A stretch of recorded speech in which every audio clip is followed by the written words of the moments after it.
ಹಾಲು ಬೇಕು ಅಂತ ಅಂದ್ರೆ ಡೈರಿ ಸರ್ಕಲ್ ಬನ್ನಿ ಕೊಡ್ತೀನಿ. ಮೈಸೂರು ಪಾಕ್ ಬೇಕು ಅಂತ ಅಂದ್ರೆ ಬನ್ನಿ ತಿನ್ನಿಸ್ತೀನಿ. ಫ್ರೆಶ್ ಕೋವಾ ಮಾಡ್ತೀವಿ, ಕೋವಾನು ಕೊಡ್ತೀನಿ. ಜೇನ್ ಬಗ್ಗೆ ನನಗೆ ಗೊತ್ತಿಲ್ಲ. ಜೇನ್ ಬಂದು ಆ ಕಡೆ ಮಡಿಕೇರಿ ಕಡೆ ಎಲ್ಲ ಸ್ವಲ್ಪ, ಮೈಸೂರು ಮಡಿಕೇರಿ ಕಡೆ ಚಾಮರಾಜನಗರ ಕಡೆ ಜಾಸ್ತಿ. ಸೊ ನೀನು ನಮ್ಗೆ ಅದ್ರ ಬಗ್ಗೆ ಮಾಹಿತಿ ಇಲ್ಲ. ನಮ್ಮಲ್ಲೇ ಇರ್ತದೆ, ಅಷ್ಟು ಮಾರಾಟ ಮಾಡೋಷ್ಟು ಇರೋದಿಲ್ಲ. ನೋಡ್ರಿ, ಮುಖ್ಯಮಂತ್ರಿಗಳು ಉಪಮುಖ್ಯಮಂತ್ರಿಗಳು ಯಾವಾಗಲೂ ಜೊತೆನಲ್ಲೇ ಕೆಲಸ ಮಾಡ್ತಾ ಇದ್ದಾರೆ. ಸೊ ಯಾವತ್ತೂ ಕೂಡ ಪಕ್ಷ ಹೋರಾಟ ಅಧಿಕಾರಕ್ಕೆ ತರೋದಿನಿಂದ ಹಿಡಿದು ವಿರೋಧ ಪಕ್ಷದಲ್ಲಿದ್ದಾಗಿಂದ ಹಿಡಿದು ಇವತ್ತಿನವರೆಗೂ ಕೂಡ ಒಟ್ಟಾಗಿ ಕೆಲಸ ಮಾಡ್ಕೊಂಡು ಬಂದಿದ್ದಾರೆ. ಮುಂದೆನೂ ಕೂಡ ಒಟ್ಟಾಗಿರ್ತೇವೆ ಅಂತಕ್ಕಂಥ ಮಾತನ್ನ ಹೇಳಿದ್ದಾರೆ. ಸೊ ಉಳಿದಂತ ವಿಚಾರಗಳನ್ನ ಪಕ್ಷದ ಹೈಕಮಾಂಡ್ ಗಮನಿಸ್ತದೆ. ನರೇಟಿವ್ ಯಾವ ತರ ಸೆಟ್ ಆಗಿದೆ ಅಂದ್ರೆ, ಪ್ರತಿ ಬಾರಿ ಅಧಿವೇಶನಕ್ಕೆ ಹೋಗೋಕ್ಕೂ ಮೊದಲು ಸಿಎಂ ಆಗಿರ್ಬೋದು, ಡಿಸಿಎಂ ಆಗಿರ್ಬೋದು, ನಾವು ಒಗ್ಗಟ್ಟಾಗಿದ್ದೀವಿ ಅಂತ ತೋರಿಸೋ ಪ್ರಯತ್ನ ಅವರು ಮಾಡ್ತಿದ್ರು ಕೂಡ ಪಕ್ಷದಲ್ಲಿರುವಂತಹ ಕಾರ್ಯಕರ್ತರು, MLA ಗಳು ಬೇರೆ ರೀತಿಯಾದಂತಹ ಸಂದೇಶವನ್ನ ಕೊಡ್ತಿದ್ದಾರೆ. ಈ ಬಾರಿ ಅಧಿವೇಶನಕ್ಕೂ ಮೊದಲು ಹಾಲು ಜೇನು ಬಂದಿದೆ, ಕಳೆದ ಬಾರಿ ಅಧಿವೇಶನಕ್ಕೆ ಮೊದಲು ಬ್ರೇಕ್ಫಾಸ್ಟ್ ಮೀಟಿಂಗ್ ಆಯ್ತು. ಇದು ಹೈಕಮಾಂಡ್ ಸೂಚನೆನ ಅಥವಾ ನಥಿಂಗ್ ಇಸ್ ರೈಟ್ ಹಿಯರ್ ಅಂತ ತೋರಿಸೋ ಪ್ರಯತ್ನ ಅಂತ ಒಂದು ಪ್ರಶ್ನೆ ಸರ್. ನನಗೆ ಅದ್ರ ಬಗ್ಗೆ ಮಾಹಿತಿ ಇಲ್ಲ, ತಿಳುವಳಿಕೆನೂ ಇಲ್ಲ, ಅಷ್ಟು ರಾಜಕಾರಣನೂ ನನಗೆ ಗೊತ್ತಾಗೋದಿಲ್ಲ. ನೀವು ವಿಶ್ಲೇಷಣೆ ವ್ಯಾಖ್ಯಾನ ಮಾಡೋದಕ್ಕೆ ಹೇಳಿದ್ದಾರೆ ಅಂತ ಕಾಣಿಸುತ್ತೆ. ಅದಕ್ಕೆ ನೀವೇನ್ ಬೇಕೋ ಮಾಡಿ. ಅಲ್ಲ, ಕರೆಕ್ಟು. ಈಗ ನಾವು ಚೆನ್ನಾಗಿಲ್ಲ ಅಂತ ನಾವೇನು ಹೇಳಲಿಲ್ಲ, ಗೊತ್ತಾಯ್ತಲ್ಲ.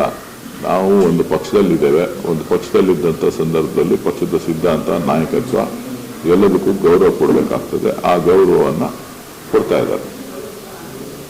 Thank you.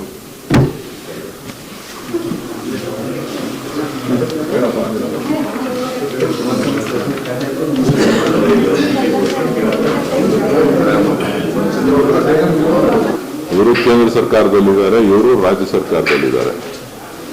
ಇಬ್ರು ಅದಕ್ಕೆ ಅವರು ಆಡಳಿತದಲ್ಲಿ ನಡೆಸ್ತಾ ಇರ್ತಕ್ಕಂಥವ್ರು ಉತ್ತರ ಕೊಡ್ತಾರೆ. ನಾವು ಸಾಮಾನ್ಯ ಕಾರ್ಯಕರ್ತರು, ಅದ್ರ ಬಗ್ಗೆ ನಮಗೆ ಮಾಹಿತಿ ಇರಲ್ಲ.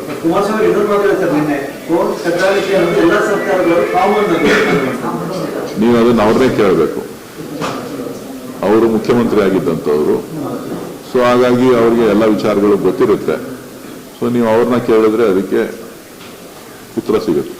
ಇನ್ನೊಂದು, ಕೆಪಿಎಸ್ಸಿಯಲ್ಲಿ ಕಳೆದ ಅನೇಕ ವರ್ಷಗಳಿಂದ ಒಂದಲ್ಲ ಒಂದು ಹಗರಣ ನಡೀತಾನೆ ಇದೆ ಅಂತ ಅಂದ್ರೆ ಯಾವುದೇ ಗವರ್ಮೆಂಟ್ ನೋಡ್ಕೊಂಡು ಬಂದಿದ್ದೀವಿ. ಈಗ ಒಂದೇ ಸೆಂಟರ್ ನಲ್ಲಿ ಇದ್ದಂತ ಸುಮಾರು 15ರಿಂದ 20 ಅಭ್ಯರ್ಥಿಗಳನ್ನ ಆಯ್ಕೆ ಮಾಡಲಾಗಿದೆ. ಈ ವಿಚಾರವಾಗಿ ಹೋರಾಟ ಕೂಡ ಆರಂಭ ಆಗಿದೆ. ಯಾವ ತರ ನೋಡ್ತಿದ್ದೀರಾ ಸರ್?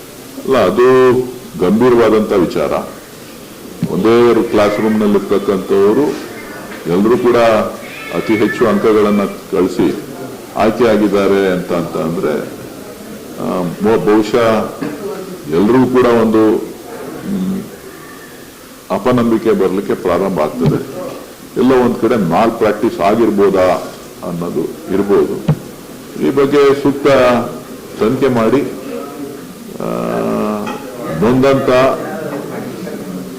ಯಾರು ಉದ್ಯೋಗಾಕಾಂಕ್ಷಿಗಳಿದ್ದಾರೆ ಅವ್ರಿಗೆ ನ್ಯಾಯ ಒದಗಿಸ್ಕೊಡ್ಬೇಕಾಗಿರ್ತಕ್ಕಂಥದ್ದು ಸರ್ಕಾರದ ಕರ್ತವ್ಯ. ಸೊ ಉದ್ಯೋಗ ಅಂತಕ್ಕಂಥದ್ದು ಇವತ್ತು ಮರೀಚಿಕೆ ಆಗಿದೆ. ಸೊ ಇಂಥ ಸಂದರ್ಭದಲ್ಲಿ ಈ ತರದ ನಡವಳಿಕೆಗಳೇನಾದ್ರೂ ಆರೋಪಗಳು ಬಂದು ಈ ತರ ಥ್ರೂ ಆಯ್ತು ಅಂತ ಅಂದ್ರೆ ಇದು ಪಾಪ ಯುವಕರ ಮೇಲೆ ಬಹಳಷ್ಟು ಪರಿಣಾಮಗಳನ್ನ ಬೀರ್ತದೆ. ಇದನ್ನ ಗಂಭೀರವಾಗಿ ಪರಿಗಣಿಸಿ ಆದಷ್ಟು ಬೇಗ ಅದಕ್ಕೆ ಸೂಕ್ತವಾದಂತ ಮಾಹಿತಿಯನ್ನ ರಾಜ್ಯದ ಯುವಕರಿಗೆ ನೀಡಬೇಕು. ಇದು ಹಾಲು ಜೇನು ಸರ್ ಶುರುವಾಗಿ ಸರ್, ಮುಖ್ಯಮಂತ್ರಿಗಳು ಹೇಳಿದ್ರೆ ಸರ್, ನಾನು DK ಶಿವಕುಮಾರ್ ಹಾಲು ಜೇನಿನಂತ ಸಂಬಂಧ ನಮಗೆ ಸ್ವಲ್ಪ ಹಾಲು ಜಾಸ್ತಿ ಪರಿಚಯ ಇರೋದ್ರಿಂದ ಸರ್, ಹಾಲು ಜೇನು ಬೇವು ಬೆಲ್ಲ